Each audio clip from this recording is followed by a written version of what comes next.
Merci de rester avec nous sur le chemin vers la maturité. Sur ce plateau, notre grande mission est de vous faire découvrir les contenus des livres chrétiens.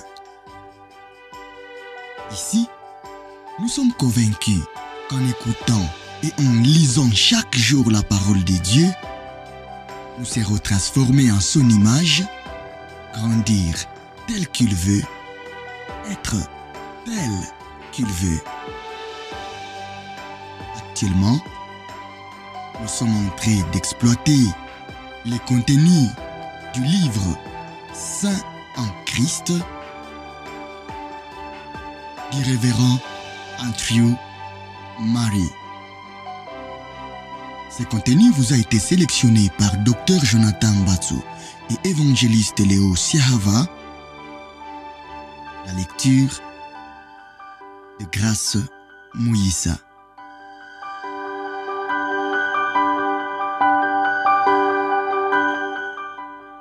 Suivez ces contenus dans un esprit de culte. Aimez, partagez, abonnez-vous. Et merci de le suivre du début à la fin, voyant ce que Dieu a à vous communiquer. Le message d'aujourd'hui, c'est la troisième partie de ce livre et il nous parle de la création et la sainteté. Que Dieu bénisse votre audition.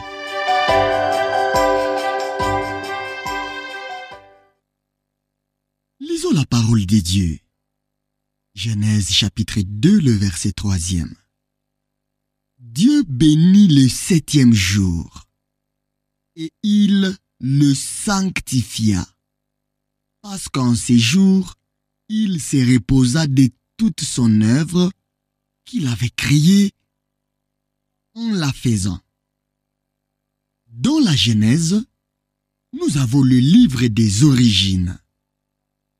Nous trouvons dans ces 3 premiers chapitres une lumière divine éclairant beaucoup de questions que la sagesse humaine n'a jamais pu résoudre. Dans tous les livres de la Genèse, le mot « saint » ne se rencontre qu'une seule fois, et encore sous la forme du verbe « sanctifier ».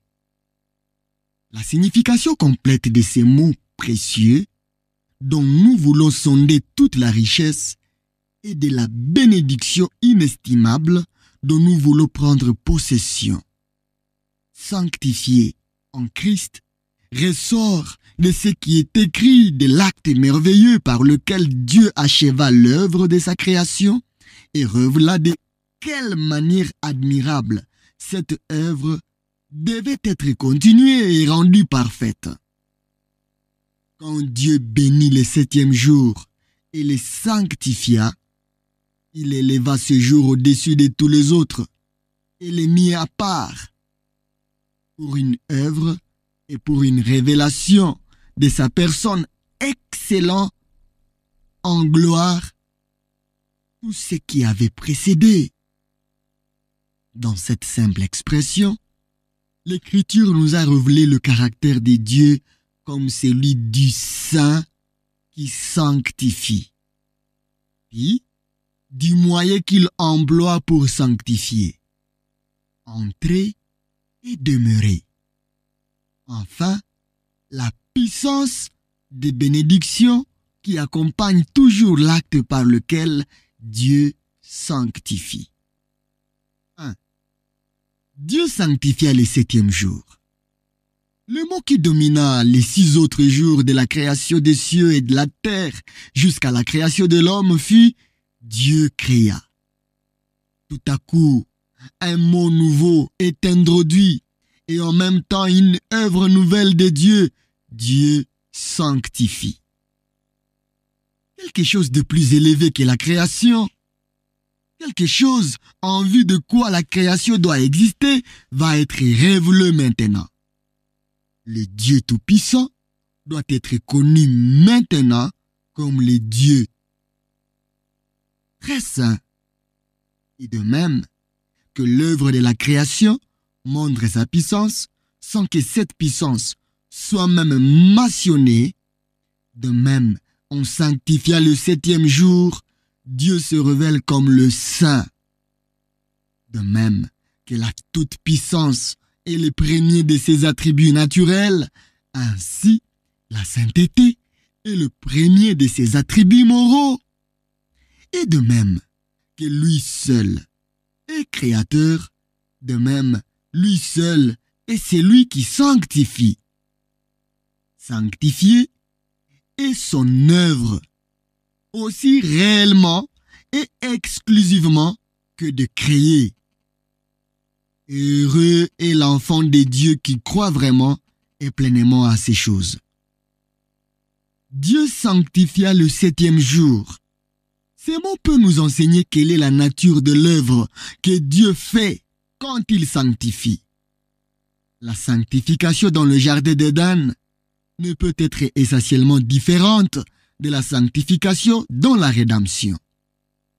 Dieu avait déclaré, touchant son œuvre et touchant l'homme, qui en était le couronnement, qu'elle était très bonne, et cependant, ni cette œuvre, ni l'homme n'étaient saints. L'œuvre des 6 jours n'avait rien de la souillure du péché, et cependant, elle n'était pas sainte. Le 7e jour devait être tout spécialement sanctifié en vue de la sanctification de l'homme qui était déjà très bon. Dans les livres de l'Exode, Dieu dit clairement qu'il sanctifia le 7e jour en vue de la sanctification de l'homme. Vous ne manquerez pas d'observer mes sabbats, car ce sera entre moi et vous, et parmi vos descendants, un signe auquel on connaîtra que je suis l'Éternel qui vous sanctifie. Exode chapitre 31, verset 13. Bonté, innocence, pureté, liberté à l'égard du péché. Ce n'est pas là la sainteté. La bonté est une œuvre de la toute-puissance, un attribut de la nature, c'est ce que Dieu la crée en nous. La sainteté est quelque chose d'infiniment plus élevé. Nous parlons de la sainteté de Dieu comme de sa perfection morale. La perfection morale de l'homme ne pouvait se produire que dans l'usage qu'il ferait de sa volonté, en acceptant librement la volonté de Dieu et en y demeurant fidèle. Ce n'est qu'ainsi que l'homme pouvait devenir saint. 2. Dans les âges qui précédèrent le 7e jour, pendant la période de la création, Dieu avait déployé sa puissance, sa sagesse, sa bonté. L'âge à venir, la période du 7e jour, doit être une dispensation de sainteté. Dieu sanctifia le 7e jour. Dieu sanctifia le 7e jour parce qu'il se reposa ce jour-là de toute l'œuvre qu'il avait faite. Ce repos était quelque chose de réel. Dans la création, Dieu était en quelque sorte sorti de lui-même pour créer quelque chose de nouveau. En se reposant, il rentre dans son œuvre créatrice, en lui-même, pour jouir de son amour pour l'homme qu'il a créé et pour se communiquer à lui. C'est ainsi que s'ouvre devant nous le chemin par lequel Dieu sanctifie. Les rapports entre les repos et l'action de rendre saint n'était pas arbitraire. Sanctifier n'était point une pensée de la dernière heure. Par la nature même des choses, il ne pouvait en être autrement. Dieu sanctifia parce qu'il se reposa dans son œuvre. Et il sanctifia en demeurant dans cette œuvre. Regardant son œuvre achevée, et tout particulièrement l'homme, il s'en réjouit, et comme le dit l'Écriture, il en est restauré, rafraîchi. C'est temps de ce repos et le temps dans lequel il conduira à la perfection ce qu'il a commencé et fera de l'homme créé à son image une créature qui participe à sa gloire la plus élevée, sa sainteté. Le lieu dans lequel Dieu s'arrête pour y faire sa demeure et où il s'arrête avec bienveillance et avec amour, ces lieux-là, il les sanctifie. La présence de Dieu s'y révélant, y entrant et en prenant possession, voilà ce qui constitue la vraie sainteté. À mesure que nous avancerons à travers les siècles, en étudiant la révélation progressive de ce qu'est la sainteté, nous rencontrerons à chaque pas cette vérité. Dans le fait de l'habitation de Dieu dans les cieux, dans son temple, sur la terre, dans le Fils bien-aimé du Père, dans la personne du croyant qui a reçu le Saint-Esprit, nous trouverons toujours que la sainteté n'est pas quelque chose qu'un homme soit ou fasse, mais que c'est quelque chose qui vient toujours où Dieu établit sa demeure.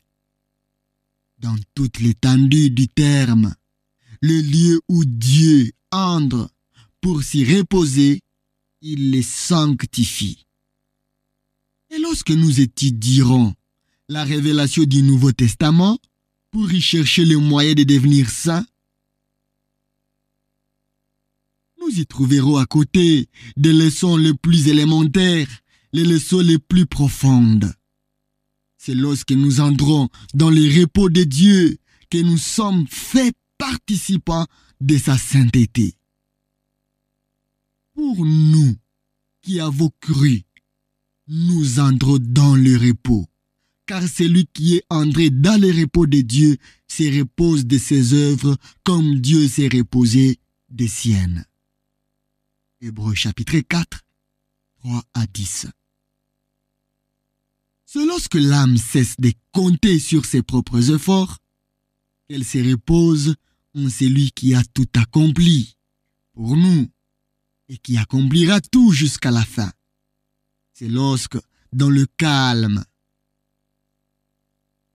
la confiance de la foi en Dieu, elle s'abandonne au repos de Dieu, qu'elle apprend à connaître la vraie sainteté.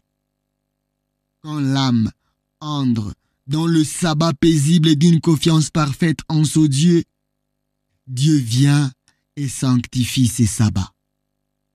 Et l'âme dans laquelle Dieu vient ainsi demeurer est sanctifiée.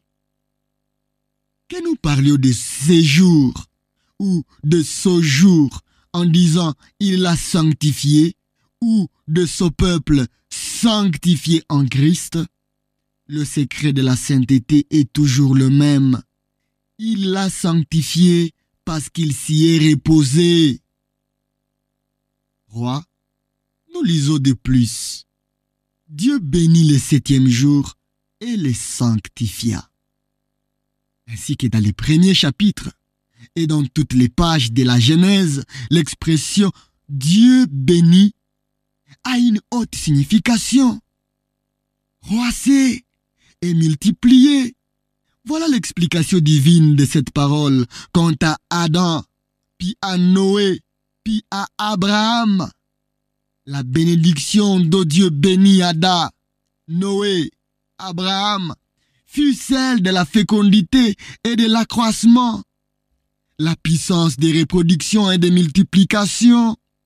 Quand Dieu bénit le 7e jour, il le remplit du pouvoir vivifiant de sa sainteté, afin que par ce pouvoir, cette sainteté puisse croître et se reproduire en ceux qui, comme lui, cherchent à entrer dans le repos de ce jour et à les sanctifier.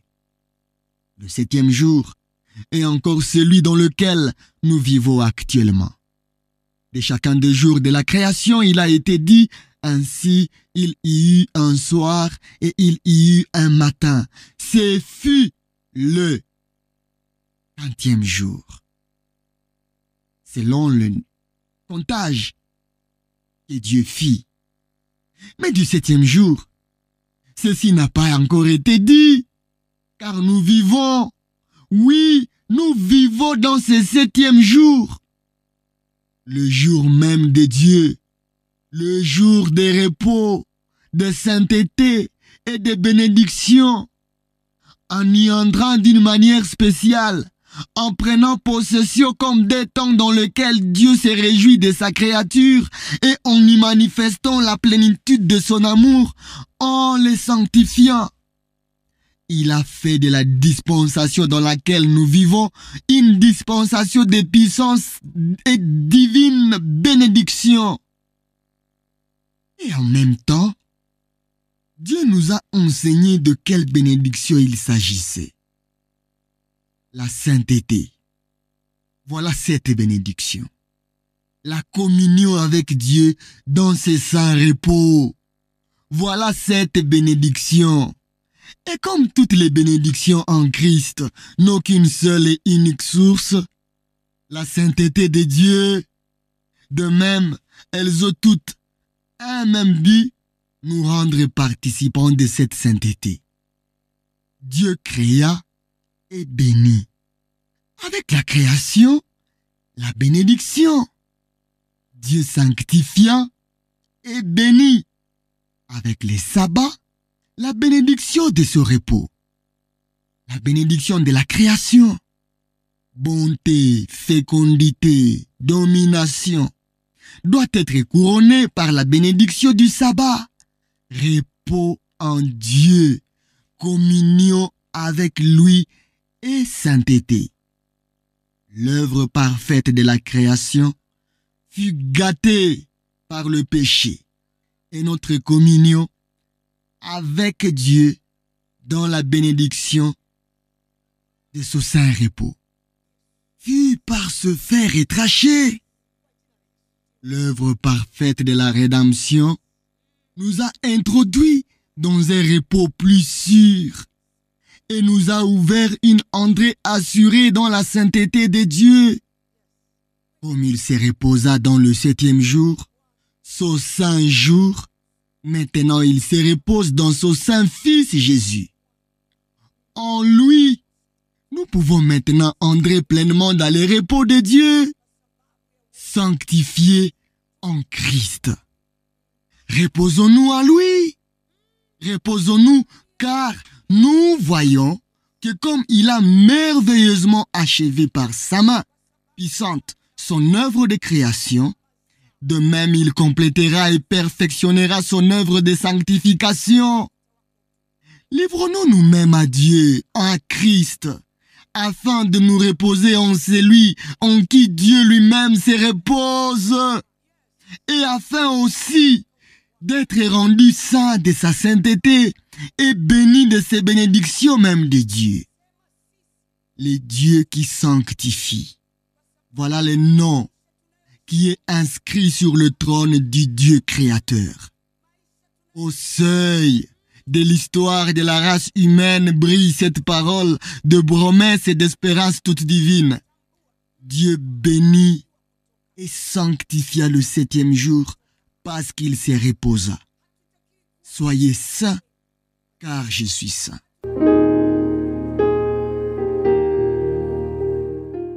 Ô Dieu béni, je me prosterne devant toi et je t'adore humblement. Je te révélais comme le Dieu tout-puissant et le Dieu très saint. Je t'en supplie, enseigne-moi à te connaître et à me confier en toi comme tel. Je te demande humblement la grâce d'apprendre et de retenir fermement les profondes vérités que tu as révélées en sanctifiant le septième jour. Au but dans la création de l'homme et de lui révéler ta sainteté et de l'en rendre participant. Oh, enseigne-moi à croire en toi comme à mon Créateur et comme en celui qui sanctifie. À croire de tout mon cœur que le même pouvoir tout-puissant qui a donné la bénédiction des 6 jours de la création nous assure pour le septième jour la bénédiction de la sanctification. La volonté, voilà notre sanctification. Telle est ma prière, Père, pour moi et pour celui qui m'écoute. Amen. Après cette prière, retenez ce qui suit. Premièrement, le repos, c'est la cessation de l'œuvre, non point pour ne plus agir, mais pour commencer un nouveau travail. Dieu se repose et il commence immédiatement à sanctifier ce en quoi il se repose. Il a créé par la parole de sa puissance. Il se repose dans ce qui fait l'objet de son amour. La création a été la construction du temple. La sanctification est l'entrée dans le temple. La prise de possession. Oh, merveilleuse entrée dans la nature humaine. Deuxièmement, le Dieu qui se repose dans l'homme. Il a fait et qui, en se reposant, sanctifie et qui, en sanctifiant, bénit. C'est Dieu-là est notre Dieu. Adorez-le et rendez-lui la gloire qui lui est due. Et essayez, confiance qu'il accomplira toute son œuvre. Le 7e jour n'a point eu de soir comme le précédent. Cela signifie qu'il n'a pas de fin, qu'il dure encore. Le repos du 7e jour s'étend sur toute la durée du monde et embrasse tous les siècles. Le repos de Dieu, en effet, est un repos éternel. Et la vie éternelle à laquelle nous sommes appelés nous est présentée comme une entrée dans ces repos. Hébreux chapitre 4, verset 4. Hébreux chapitre 5, 9 à 10. Et le psaume 95 ou 95. Si jamais ils entrent dans mon repos, cette participation de l'homme au repos de Dieu est le but de la création, c'est-à-dire que Dieu a créé l'homme afin de le rendre participant de sa sainteté. Ce sera aussi le but de la rédemption. Jésus-Christ nous introduira dans ce repos de Dieu. Et non seulement l'homme, mais toute la création avec lui doit y participer. Romains chapitre 7, 19 à 22. Que Dieu vous bénisse. Ne manquez pas la suite où nous parlerons de la sainteté et de la révélation.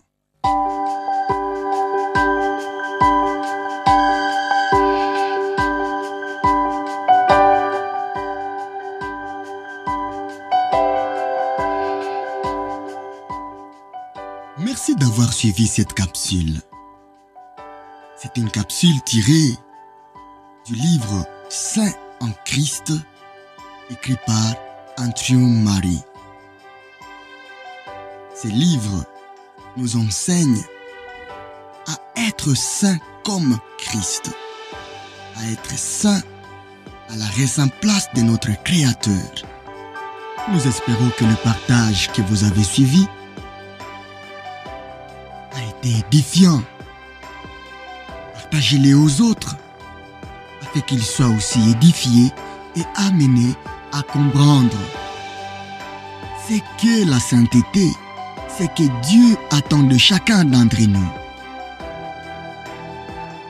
Priez pour ce message, priez pour vous-même et pour plusieurs autres personnes qui auront à suivre ces messages après vous.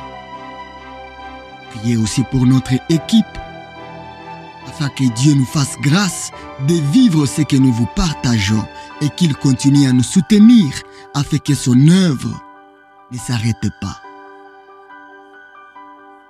Vous êtes sur le chemin vers la maturité.